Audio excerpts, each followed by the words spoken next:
Joyful learning, soulful bonding. Admissions open. Birla Open Minds International School. Hunter Road Bypass, Warangal. Phone 9581553300. బహిరంగ వేలం పాట అనేది మీరు కూడా నిన్న అక్కడికి రావడం జరిగింది.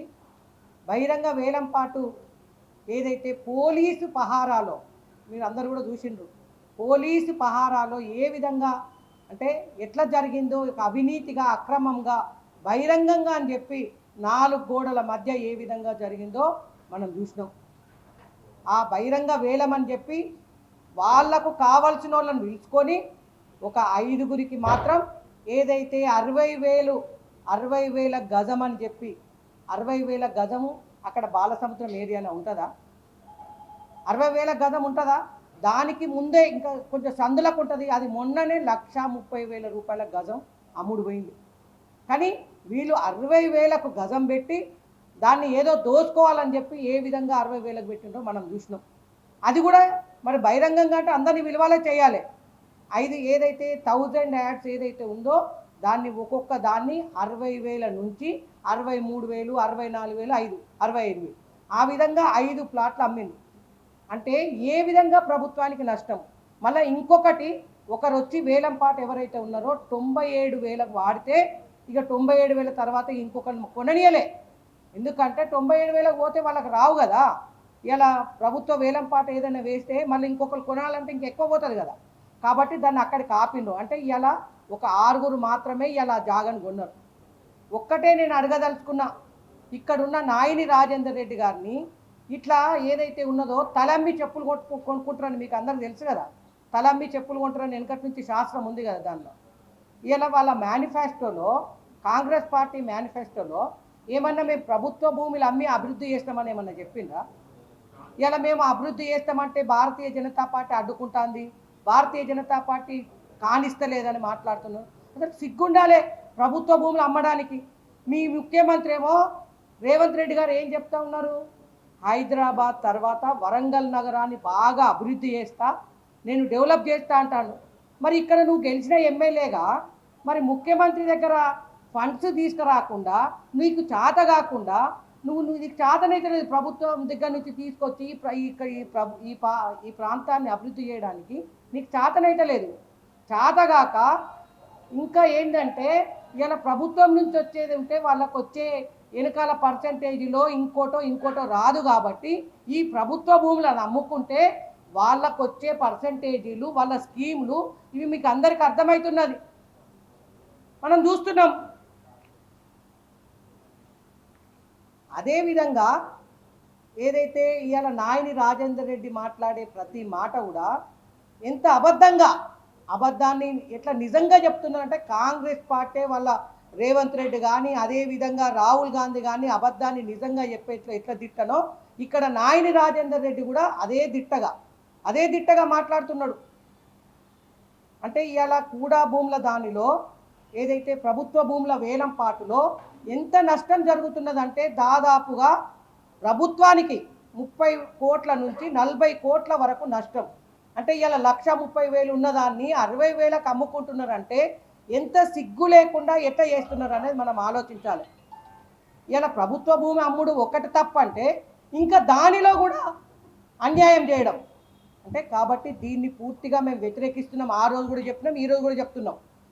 అదేవిధంగా ఏదైతే గతంలో ఎమ్మెల్యే అయిన వినయ భాస్కర్, అదేవిధంగా ఇప్పుడు ఎమ్మెల్యే అయిన నాయిని రాజేందర్ రెడ్డి, వినయ భాస్కర్ ఏం చేసిండంటే వినయ భాస్కర్ ఏమో ఈ ప్రభుత్వ భూములు ఎక్కడెక్కడ ఉన్నాయో లాంగ్ టర్మ్ లీజులకు ఇచ్చుకుంటూ ఎక్కడైతే ఇంకా కొన్ని ఇప్పుడు ఏదైతే జైలును కూలగొట్టి హాస్పిటల్ కట్టిన దాంట్లో కుదవ పెట్టినట్టు ప్రభుత్వ భూములు కుదవ పెట్టుకుంటూ వీలైతే కబ్జాలు చేసుకుంటూ వినయ భాస్కర్ గడిపిండు.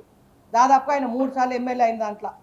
ఇక ఇప్పుడున్న నాయిని రాజేందర్ రెడ్డి ఎమ్మెల్యేగా అయిన తర్వాత ఈయన ఏం చేస్తున్నాడంటే ఇక ఈ ప్రభుత్వ భూములు ఎక్కడెక్కడైతే ఉన్నాయో వాటిని కనబడకుండా ఇక అమ్మేద్దాం అనుకుంటున్నాడు. ఎందుకంటే ఇక లీజులు అయిపోయినాయి, ఇంకెక్కడన్నా ఉంటే లీజులు ఇద్దామని ఇక మిగిలింది ఇక భూమి కూడా కనబడకుండా అమ్మేద్దామనేది ఒక దొంగ ఆలోచనతోని అభివృద్ధి చేయకుండా ఈ గడిచిన 2.5 సంవత్సరాల్లో కూడా మేము ఏ రోజు భారతీయ జనతా పార్టీ వ్యతిరేకించలే. ఏదైనా అభివృద్ధి చేస్తాడు, కాంగ్రెస్ పార్టీకి కూడా అవకాశం ఇద్దాం, గెలిచిన ఎమ్మెల్యే అభివృద్ధి చేస్తాడని. అభివృద్ధి లేదు, ఏం లేదు. ఇంతకుముందు చెప్పినట్టు తలమ్మి చెప్పులు కొనుక్కున్నట్టు ఏదైనా అభివృద్ధి చేస్తామంటే గిదే అభివృద్ధి. ఎందుకంటే ఎక్కడ ఎన్న పర్సెంటేజీలు వస్తాయి, ఎక్కడెక్కడ వస్తాయి, దీనిలోనే దీని ఆలోచన తప్పితే ఇంకొకటి లేదు. ఇక మనం మొన్న చూసినాం, ఎమ్మెల్యే మాజీ ఎమ్మెల్యే వినయ భాస్కర్, నాయని రాజేందర్ రెడ్డి ప్రజెంట్ ఎమ్మెల్యే ఏ విధంగా తిట్టుకున్నారో మీరు చూసిండ్రు. నేనన్న మాటలు కాదు, వాళ్ళన్న మాటలే. నువ్వు దొంగవు, నువ్వు లంగవు, కబ్జా కోరువు, భూములు ఆక్రమించుకున్నావు, రౌడీజం చేసినావు, గూండాయిజం చేసినామన్న నాయని రాజేందర్ రెడ్డి గారు, అదేవిధంగా నాయని రాజేందర్ రెడ్డి గారు మాజీ ఎమ్మెల్యే వినయ భాస్కర్ని ఏ విధంగా అన్నాడో, అదే మాజీ ఎమ్మెల్యే వినయ భాస్కర్ నాయని రాజేందర్ రెడ్డి గారిని అన్న మాటలే నేను చెప్పదలుచుకున్నా. నువ్వు ఏ విధంగా ఆర్ఈసీ దగ్గర భూములు కబ్జా చేసినావు, అదేవిధంగా కేయూ జాగాలు ఎట్లా నువ్వు కబ్జా చేసినావు, నువ్వు ప్రొహిబిషన్ పీరియడ్లో లిక్కర్ ఎట్లా అమ్మినావు, మీ కాంగ్రెస్ పార్టీ నాయకుడు జంగా రాఘవరెడ్డి గారు అన్న మాటలు, 800 ఇందిరమ్మ ఇళ్ళు నువ్వు అమ్ముకోలేదా అని వాళ్ళ నాయకుడు అన్న మాటలే నేను చెప్తున్నా, నేనన్నవి కాదు. అంటే ఇద్దరు, ఒక మాజీ ఎమ్మెల్యే, ఇప్పుడున్న ఎమ్మెల్యే, వాళ్ళ చరిత్రలు వాళ్ళే చెప్పుకున్నారు, నేను చెప్పడం కాదు. ఏ విధంగా నువ్వు కబ్జాలు చేసినావు అంటే నువ్వు ఏ విధంగా కబ్జాలు చేసినావు, ఈ విధంగా మాట్లాడుకుంటుంటుంది మన వరంగల్ ప్రాంతం. గిట్లాంటి ఎమ్మెల్యేలను ఎన్నుకున్నది గిట్లాంటి ఆలోచన. ఇంకొకటి ఏం మాట్లాడిండు నిన్న నాయని రాజేందర్ రెడ్డి గారు, ఆర్టీసీకి సంబంధించిన ల్యాండ్ టైర్ రీట్రేడింగ్ కంపెనీ, దానిలో ఏదైతే ఉందో నేను కొట్లాడినా, నేను తీసుకొచ్చినా, నేను మాట్లాడినా అన్న నాయని రాజేందర్ రెడ్డి గారు, దానికోసం నేనే చేసిన, బీజేపీ ఎక్కడ పండుకున్నదని మాట్లాడిండు. మరి నీకు తెలుసో మరి తెలియదో నాకు తెలియదు. మరి ఇందులో ఇది చూడండి ఒక్కసారి, టైర్ రీట్రేడింగ్ దాంట్లో జేఏసీ పెట్టి, జేఏసీలో భారతీయ జనతా పార్టీ, తెలుగుదేశం, అదేవిధంగా కాంగ్రెస్ పార్టీ, అమరేందర్ రెడ్డి గారు కూడా అందులో ఉన్నప్పుడు జేఏసీ పెట్టిన దాంట్లో కొట్లాడితే, ఆ రోజు విరమించుకున్నప్పుడు కూడా ఏదైతే జంగా రాఘవరెడ్డి గారు అమరేందర్ రెడ్డి గారికి నిమ్మరసం ఇచ్చి దాన్ని విరమింపజేసిండు. అదేవిధంగా నేను ప్రెసిడెంట్ అయిన తర్వాత కూడా ఆ టైర్ రీట్రేడింగ్ కంపెనీకి దగ్గరికి వెళ్ళి, అది వద్దని, దాన్ని తీసుకోవద్దు, లీజుకు తీసుకోవద్దు, దాన్ని ప్రభుత్వ భూమిని పెట్టాలి అని చెప్పి నేను మాట్లాడిన విషయంలో, అంటే మరి నాయని రాజేందర్ రెడ్డి గారికి ఎమ్మెల్యే గారు మరి కనబడి తెలిసి మాట్లాడుతాడా, మరి తెలియక మాట్లాడుతాడా, అబద్ధాలు ఆడాలని మాట్లాడుతాడా, మరి గుర్తుంటలేదా? ఒక్కసారి మరి డాక్టర్ చూపించుకుంటే మంచిది. అంటే ఏదైనా ఒక విమర్శ చేసేటప్పుడు, ఒక ఎమ్మెల్యే మాట్లాడేటప్పుడు అది ఎట్లుండాలంటే ప్రజలకు అది కరెక్ట్గా, నేను ఎమ్మెల్యే మాట్లాడినట్టే కరెక్ట్గా అనేది ఉండాలి. దాని విషయంలో బీజేపీ ఎక్కడ వండుకున్నదని మాట్లాడితే, బీజేపీ ఎప్పుడు నిరంతరం కొట్లాడుతూనే ఉంది. బీజేపీ ఎప్పుడు ఇక్కడ అధికారంలో లేదు. బీజేపీ నిరంతరం మాట్లాడుతూనే ఉంది ఎక్కడ సమస్య వచ్చినా. అదేవిధంగా ఇప్పుడు మాట్లాడుతున్నావు కదా, ఇప్పుడు మన టీఆర్ఎస్కు సంబంధించిన ఆఫీస్ ప్లేస్ అని, మరి నువ్వు అధికారంలోకి వచ్చినావు కదా, మరి అధికారంలోకి నువ్వు రాకముందు కొట్లాడినావు, ఇప్పుడు 2.5 సంవత్సరాల నుంచి దాన్ని ఎందుకు వెకేట్ చేయిస్తలేవు? ఎందుకు వెకేట్ చేయిస్తలేవని నేను అడుగుతున్నా. అదేవిధంగా ఇప్పుడు టైర్ రీట్రేడింగ్ కంపెనీ అంతకుముందు లాంగ్ టైం లీజుకి ఇచ్చిన తర్వాత, మరి ఇప్పుడు నువ్వు అధికారంలోకి వచ్చిన తర్వాత, అంతకుముందు ఒక ఫంక్షన్ హాల్ మాత్రమే ఉండే, ఇప్పుడు పెద్ద కమర్షియల్ హాల్ కడుతున్నారు కదా, మరి దానిలో మతలబ్ ఏంది? మరి నువ్వు ఎమ్మెల్యే కదా, దాన్ని వెకేట్ చేయించడానికి అవకాశం ఉంది కదా. ఇక్కడ ఈ రాష్ట్రంలో కూడా కాంగ్రెస్ పార్టీ అధికారంలో ఉంది, దాన్ని ఎందుకు వెకేట్ చేయిస్తలేవు? వెకేట్ చేయించకపోగా ఇంకా పెద్ద పెద్ద కమర్షియల్ కాంప్లెక్స్ కడుతున్నారంటే దానిలో అర్థం ఏంది? దానిలో ఏమవుతుంది అంటే, ఎక్కడెక్కడ ఉన్నాయి, నేను రేకులు పెట్టించుకొస్తానా, ఇక్కడ పెడుతున్నా, దానికి చుట్టూ వాల్ పెట్టిస్తున్నా అని చెప్తున్నావు కదా. ఎక్కడ ప్రభుత్వ భూములు ఉన్నాయో అక్కడ కబ్జా చేయడానికే మీరు ఆలోచిస్తున్నారు తప్పితే ఇంకొకటి లేదు.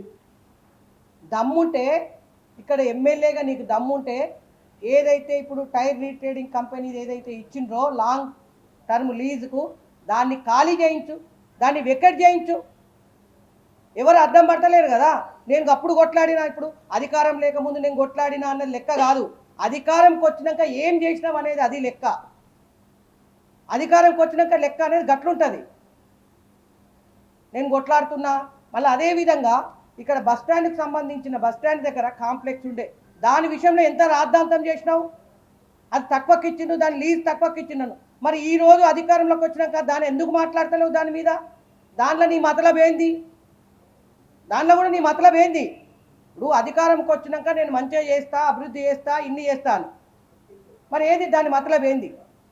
ఇట్లా చెప్పుకుంటూ పోతే ఇవాళ అన్ని అవినీతి జరుగుతూ ఉన్నది, అక్రమమే జరుగుతూ ఉన్నది. అభివృద్ధి విషయంలో కూడా నువ్వు మాట్లాడినావు. అభివృద్ధి విషయంలో నువ్వు కాజీపేటలో ఏదైతే మాట్లాడినావో, ఎక్కడ వైఎస్ఆర్ నగర్ కాలనీకి వచ్చి ఎక్కడైతే మాట్లాడినావో నీకు టైం ఇచ్చినావు ఇప్పటి వరకు కూడా. వైఎస్ఆర్ నగర్ కాలనీలో నువ్వేం మాట్లాడినావు? బీజేపీ ఏమి అభివృద్ధి చేయలేదు, బీజేపీ ఏమి చేయలేదు, ఇక్కడికి వచ్చి మాట్లాడుతున్నావు. నిన్న కూడా మాట్లాడింది ఎక్కడికి వచ్చి మేము బరాబరి భారతీయ జనతా పార్టీ ఎక్కడ కష్టం ఉంటే అక్కడ మాట్లాడడానికి ప్రజలకు ఉపయోగపడే విధంగా ఒక పారదర్శకంగా మా భారతీయ జనతా పార్టీ పాలన పారదర్శకంగా ఇవాళ మోడీ గారు ఏదైతే సర్పంచులకు సంబంధించిన గ్రామానికి సంబంధించిన నిధులు ఎవరైనా ఎక్కడైనా కూడా ఏ యాప్ ఓపెన్ చేస్తే చూసుకోవడానికి, అంటే అంత పారదర్శకంగా భారతీయ జనతా పార్టీ పాలన ఉంటుంది. ఇక వైఎస్ఆర్ నగర్ దగ్గర మాట్లాడిన మాటలు ఉన్నాయి కదా, ఏదైతే భారతీయ జనతా పార్టీ ఉత్తి కొట్లాడుతుంది, ఏం అభివృద్ధి చేయలేదు, ఉట్టి మాటలు మాట్లాడతారని, దాని విషయంలో ఎక్కడైతే కాజీపేటలో మాట్లాడినవో లెక్కలతో సహా టైం ఇస్తున్నాం. నువ్వు రా అన్నావు కదా, చర్చకు సిద్ధమా అని అడిగినావు కదా, ఆ చర్చకు సిద్ధమనే విషయంలో ఇంకా టైం చూస్తున్నా. కాజీపేటలో లెక్కలతో సహా మేము అభివృద్ధి చేసింది, మేము ఇక్కడేమి అధికారంలో లేము, కానీ మా భారతీయ జనతా పార్టీ కేంద్రంలో అధికారంలో ఉంటే నరేంద్ర మోడీ గారితో మేము ఏమేమి అభివృద్ధి చేసినామో ఖచ్చితంగా వాటిని లెక్కలతో సహా నిరూపిస్తా. నువ్వు రా, చర్చకు రా అని కూడా నేను కోరుతున్నా. మర్చిపోయినా, ఇప్పుడు గవర్నమెంట్ భూములు దానికి ఇస్తా దీనికి ఇస్తా అని మాట్లాడుతున్నాడు. ఇలా మండల ఆఫీసు మీరు చూస్తున్నారు కదా, హన్మకొండ మండల ఆఫీసు టూరిస్ట్ సర్కస్లు కదా మారుతూ ఉంటాయి కదా, అక్కడ తీసుకుపోయి షెడ్డు, ఇక్కడ తీసుకుపోయి షెడ్డు, అక్కడ సర్కస్లు ఎక్కడ ఉంటే అక్కడ వేసుకుంటూ పోతారు కదా, అట్లా మన మండల ఆఫీసు మారుతూ ఉన్నది. గదాని మీద పెట్టు ఆలోచన. ఇక్కడ ప్రభుత్వంలో భూములు తీసుకుపోయి అమ్ముకునే దాని మీద కాకుండా ఆఫీసుల మీద పర్మనెంట్ ఉండేటట్టుగా వాటి మీద ఆలోచన చేయాలని భారతీయ జనతా పార్టీ డిమాండ్ చేస్తున్నది. అదేవిధంగా తప్పుడు మాటలు మాట్లాడి లేని మాట్లాడినట్టయితే ఖబర్దారని కూడా మేము హెచ్చరిస్తూ ఉన్నాం. ఒకసారి కాళీప్రసాద్ గారు కూడా మాట్లాడారు. నమస్కారం తెలియజేస్తూ, ఈరోజు భారతీయ జనతా పార్టీ దేశంలో మూడోసారి అధికారంలోకి వచ్చింది. ఈ నెల చివరి భాగంలో కూడా మా దేశ అధ్యక్షుడు మితిన్ నబీ గారు వరంగల్ రానున్నారు. ఎందుకంటే తెలంగాణలో కూడా హైదరాబాద్ తర్వాత రెండో పట్టణం అంటే వరంగలే.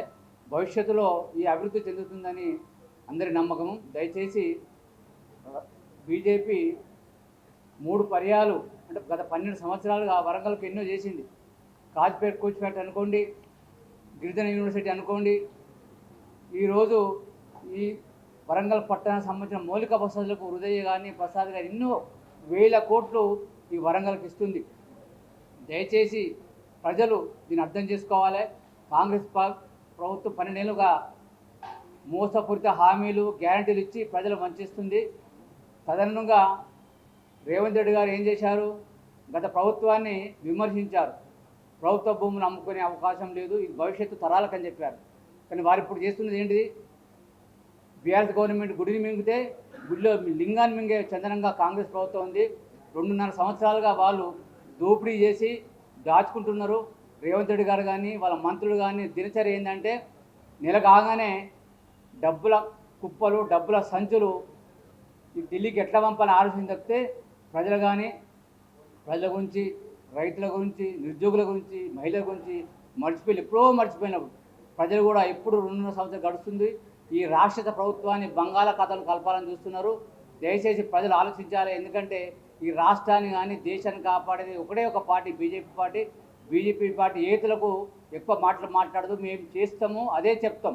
కానీ కాంగ్రెస్ కానీ బీఆర్ఎస్ కానీ అధికారం కొరకు అడ్డమైన హామీలు ఇస్తూ ప్రజలను అప్పుల పాలు చేస్తూ రాష్ట్రాన్ని అప్పుల కుప్పగా చేసిన ఈ రాష్ట్ర ప్రభుత్వాన్ని బొందబెట్టాలని ప్రజలు కోరుకుంటూ, దయచేసి డబుల్ ఇంజన్ సర్కార్ వస్తేనే ఈ రాష్ట్రం బాగుపడుతుంది. ఎందుకంటే పక్కనున్న రాష్ట్రం ఆంధ్రప్రదేశ్ చూస్తున్నారు, వేల కోట్ల నిధులు వస్తున్నాయి. దయచేసి ప్రజలు ఇది గమనించాలి. ఈ రాష్ట్ర అభివృద్ధి జరగాలన్నా, ఈ యువత అభివృద్ధి జరగాలన్నా ఈ రాష్ట్రంలో బీజేపీ ఒక్కడే మార్గం. దయచేసి బీజేపీని మీరు నిండు మనసు ఆశీర్వాదం కోరుకుంటూ ముగిస్తున్నాను. భారత్ మాతాకి జై. జై శ్రీరామ్.